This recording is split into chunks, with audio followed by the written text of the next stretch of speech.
Hello friends, Radhe Radhe सभी को। कैसे हैं आप सब? आई होप आप सब अच्छे होंगे। तो यहाँ की आज सफाई होने जा रही है, क्योंकि जैसे ही नाग पंचमी आती है ना, तो उसके बाद फिर धीरे धीरे करके सारे त्यौहार आते जाते हैं। अभी थोड़े दिन बाद रक्षाबंधन आने वाला है, फिर जन्माष्टमी, हल छठ, ये फिर उसके बाद नवरात्रि हो जाएगी। 10-15 दिन बाद नवरात्रि शुरू हो जाएगी। तो इस तरह से ना फिर त्यौहार आने के पहले लगता है कि घर साफ़ सुथरा हो जाए। तो यहाँ की आज सफाई सबसे पहले करेंगे, क्योंकि जहाँ भी सफाई करो ना उसके बाद कपड़े बहुत निकलते हैं। तो पूरे घर की सफाई मैं कभी भी एक साथ नहीं करती हूँ, बहुत ज़्यादा फिर थक जाते हैं बाद में। तो ऐसे ये रहता है ना कि काम भी होते रहते हैं और थकान भी नहीं लगती है। तो सबसे पहले मैं क्या करूँगी ना, जितने भी ये कुशन हैं सबके कवर निकाल लूँगी, सोफ़े के कवर निकाल के बाहर कर दूँगी। और ऊपर तो पूरा साफ़ करती रहती हूँ बीच बीच में, जाला वगैरह कुछ भी नहीं है, बस केवल ये सोफ़े के पीछे झाड़ू नहीं पहुँचता है, तो यहीं पर रह जाता है कूड़ा।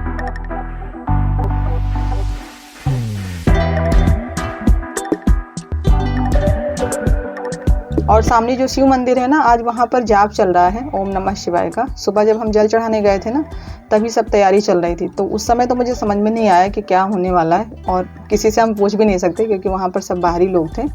फिर घर आने पर इनसे पूछे तो पता चला कि ओम नमः शिवाय का जाप होना है। लेकिन आज शनिवार है, मेरी समझ में नहीं आया कि शनिवार को क्यों शुरू करवा रहे हैं। ऐसे मैंने सबको देखा है कि या तो वो रविवार को शुरू करवाते हैं, संडे को, या फिर सोमवार को शुरू करवाते हैं जाप। लेकिन अब इनका होगा अपना कुछ भी, मतलब सबकी अपनी अपनी थिंकिंग, अपने हिसाब से सब काम करते हैं। और मैंने देखा है ना कि किसी एक चीज़ को लेकर अगर आप 10 पंडित से बात करो ना, वो 10 तरह की चीज़ें बताते हैं। और एक मिनट आपको दिखाते हैं, जो ये बड़ा सोफ़ा है ना, इसके दोनों किनारों पर देखिए कितने बड़े बड़े होल हुए हैं। ये सब चूहों का कमाल है, चूहों ने इसे अपना घर बना लिया।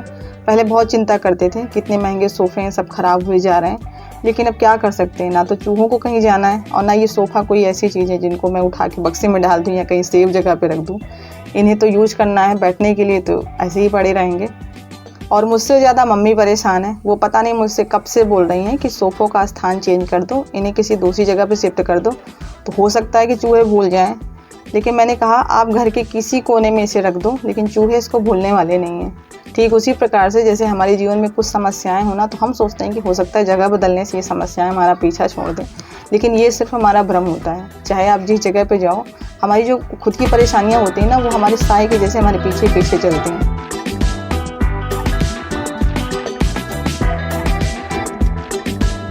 तो ये देखिए कितना कूड़ा इकट्ठा हो गया है। बाहर से ऐसा लग रहा था कि सब साफ़ सुथरा है, लेकिन जब कहीं साफ़ करने लगो ना, तो फिर साफ़ करने के बाद पता चलता है कि हाँ, कितना ज़्यादा गंदा था।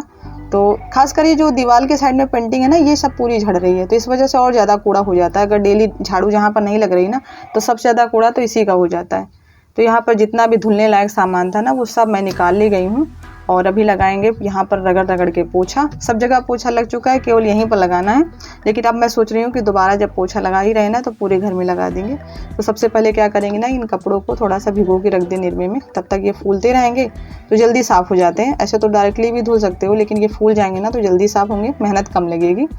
और ये जो सोफ़े के कवर है ना, ये गंदे नहीं रहते, बस इन पर धूल जो है वो जमी होती है।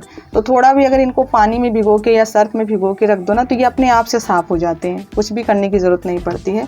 तो चलिए फटाफट से पोछा लगा लेते हैं। और अभी सोफ़ा तो मैंने सेट कर दिया, मुझे याद ही नहीं था कि अभी पोछा लगाना है। पोछा लगाने के बाद सेट करते, तो मैंने क्या किया ना, वाइपर से अंदर अंदर साइड में पूरा पोंछ लिया था।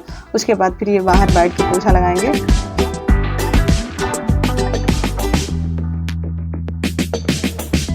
और आपने महसूस किया होगा ना कि पहले की अपेक्षा दिन थोड़ा सा छोटा हो गया, 10-15 मिनट। क्योंकि मैं शाम को जब दिया जलाती हूँ ना, तो हमेशा मेरी आदत है कि मैं टाइम ज़रूर देखती हूँ, भले ही संध्या का टाइम हो जाए, लेकिन एक बार घड़ी पर नज़र ज़रूर जाती है। तो अभी जितना उजाला रहता था 7 बजे, उतना 6:45 पर ही हो जाता है दिया जलाने वाला टाइम। तो ऐसा लग रहा है कि दिन थोड़ा थोड़ा सा छोटा होने लगा है, क्योंकि एक बारगी ना तो दिन बढ़ता है, ना एक बारगी छोटा होता है। तो सुबह में भी ऐसा ही है, उजाला भी थोड़ा सा लेट होता है, 10-5 मिनट। तो धीरे धीरे करके अब दिन छोटे होंगे ना, तो बहुत दिक्कत होती है। बड़े दिन में तो आराम से काम निपटाते रहो, लेकिन जब छोटे दिन होते हैं ना, तो ऐसे लगता है जैसे वो भाग रहे हों, हमारे काम नहीं ख़त्म होते, दिन भागता रहता है। ठंडियों के दिन तो ऐसे बूंद जैसे निकलते हैं।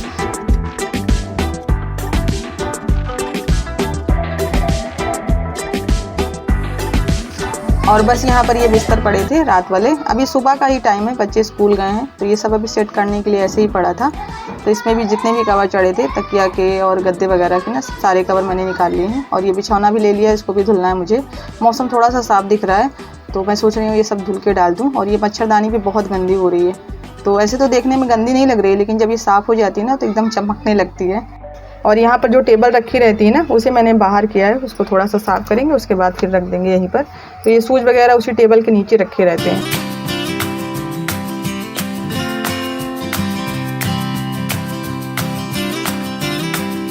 और अभी जब कपड़े डालने आए थे ना हम, तब मौसम एकदम साफ़ था, धूप निकली थी। और अभी नहाने के बाद आए हैं दोबारा अपनी साड़ी डालने, तो देखो ऊपर का मौसम कैसा हो गया है, एकदम बादल से हो रहे हैं और हवा भी बहुत तेज़ चल रही है, बार बार कपड़े नीचे गिर रहे हैं। तो अभी जा रहे हैं नीचे, चिमटी ले आएंगे, चिमटी सब में लगाएंगे। और कपड़े तो अभी लेके नहीं चलेंगे क्योंकि लग नहीं रहा है कि बारिश होगी, हवा चल रही है। और वो पूर्वाई हवा चलती है ना, तो सब लोग कहते हैं बादल उड़ जाते हैं। तो कपड़े अभी लेके नहीं आए, क्योंकि जब तक बारिश नहीं होगी तब तक कम से कम उनका पानी ही निकल जाएगा, पानी सूख जाएगा, क्योंकि हवा से भी कपड़े बहुत जल्दी सूखते हैं। तो अगर बारिश हो गई ना, तब तो मेरे लिए बहुत धर्म संकट है। इतने सारे कपड़े डालने की मेरे घर में जगह नहीं है। तो अगर पानी बरसेगा ना तो मुझे डोरी बांधनी पड़ेगी, डोरी बांधेंगे तभी सारे कपड़े आएंगे। आपको पता है घर चाहे जितना बड़ा हो, लेकिन बारिश के सीज़न में सबको कम पड़ जाता है, क्योंकि घर के जो लोग होते हैं और घर के जितने कपड़े होते हैं वो एक साथ घर में इकट्ठे रहें ना, तो जगह तो कम पड़ेगी।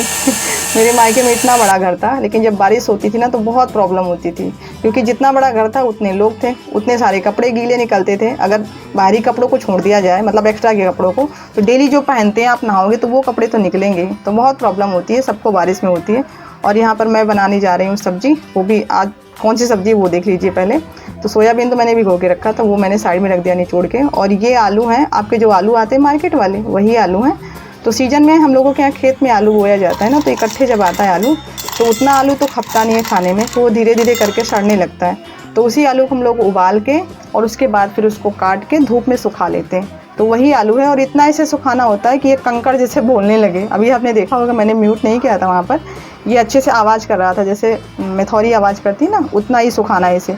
अगर ये थोड़ा सा भी नमी वाला रहा ना तो फिर ख़राब होने के चांस रहते हैं। तो खूब अच्छे से सुखा के फिर स्टोर करके इस आलू को रख लो और फिर जब चाहे तब बनाओ, कोई टेंशन नहीं है। तो मैं इसे सोयाबीन के साथ बना रही हूँ, ऐसे भी बनता है खाली, मतलब बिना सोयाबीन के भी बना सकते हो, या फिर किसी और चीज़ में मिक्स करके बनाना चाहो तो उसमें भी बना सकते हो। तो यहाँ पे मैंने आलू और सोयाबीन दोनों को भून के बाहर कर लिया है। और उसके बाद फिर मैंने डाला इसमें तेल, और ये डालेंगे सबसे पहले ज़ीरा। और ये थोड़ी सी कटी हुई प्याज मेरे पास बची रखी है, ज़्यादा थी तो मैंने बचा लिया था मसाले से, तो इसको मैंने डाल दिया है। और इसी में एक तेज़पत्ता डाल दिया है।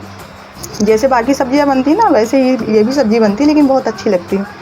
और ये मसाले मैंने पीस के रखे थे। आपको पता है कि जब भी मैं मसाला पीसती हूँ ना, प्याज और लहसुन वगैरह, तो उसी के साथ मैं सूखी धनिया, साबुत धनिया पीसती हूँ ना, तो इसका टेस्ट ज़्यादा अच्छा लगता है। जो पिसी हुई धनिया यूज़ करते हैं ना, तो वो मुझे थोड़ी सी कम अच्छी लगती।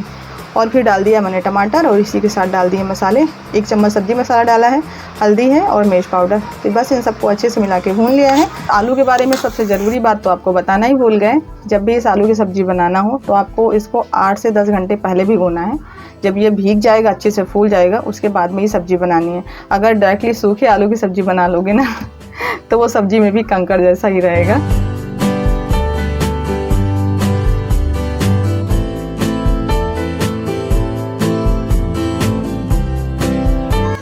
और जिस दिन मुझे साफ़ सफाई करनी होती है ना, तो 2 बार ज़रूर नहाना पड़ता है, क्योंकि साफ़ सफाई करने के बाद भी फिर ना ये लगता है कि या तो कपड़े चेंज करो या फिर नहा लो। तो नहाना ज़्यादा बेटर रहता है। तो दूसरे जन्म में हम एयरफोर्स बनेंगे, आपके जन्म में हम नेवी बनेंगे। ला यहाँ पर प्लेट रखे। मैं बोलता हूँ कि बताइए कि किस में मोबाइल लगा है, बताओ। ट्राइपॉड में। आपने बता दिया, हम फ्रेंड लोग से पूछ रहे थे। सबको पता है कि ट्राइपॉड में लगा है, ऐसे मोबाइल तो रुकेगा नहीं, जाहिर सी बात है ट्राइपॉड में लगेगा। कुछ ऐसा पूछो जो कोई बता ना पाए। बहुत सारे मैं क्वेश्चन पूछूंगा, अगर जिसने नहीं बता पाया वो आउट हो जाएगा। आउट हो जाएगा। पहले सीधे बैठना तो सीखो। बताइए ये क्या है? ये तो कार है। कार है ना, ये देख लो सब लोग, कार है ना ये। हाँ, ये कार ही है। आपको क्या दिखता है ये? आपको क्या दिखता है? कार नहीं है। बताओ ये किस रंग का कपड़ा है? ये आप मत बताओ, हम लोगों से पूछ रहे, बताओ। अच्छा। कमेंट करके जरूर बताना। हाँ चलो ठीक है, खड़े होकर दिखा तो दो कौन सा कलर है। ये कलर जी येलो है, येलो। अरे आपने तो बता दिया कि येलो कलर है, आप क्या बताएंगे बोलो? ये बताओ क्या कलर है? अच्छा, ये बीच वाला। दिख नहीं रहा, वहाँ पर दिख नहीं रहा। ये किस खड़े हो? ये वाला बीच वाला बीच ये वाला, वाला ये कलर। हाँ ठीक है, बताएंगे सब लोग। चले फिर वीडियो को एंड करें। हम बहुत देर तक क्वेश्चन करेंगे। अब ठीक है, आप करते रहो लंबी, उधर हम कैमरा ऑफ कर देंगे, आप करते रहना लंबी। नहीं कर। वीडियो पसंद आया हो तो क्या करना है? नहीं लाइक, नहीं नए हो तो नहीं सब्सक्राइब कर लो। नहीं। मिलते हैं आपसे नेक्स्ट वीडियो में, तब तक के लिए आप लोगों से बाय बाय।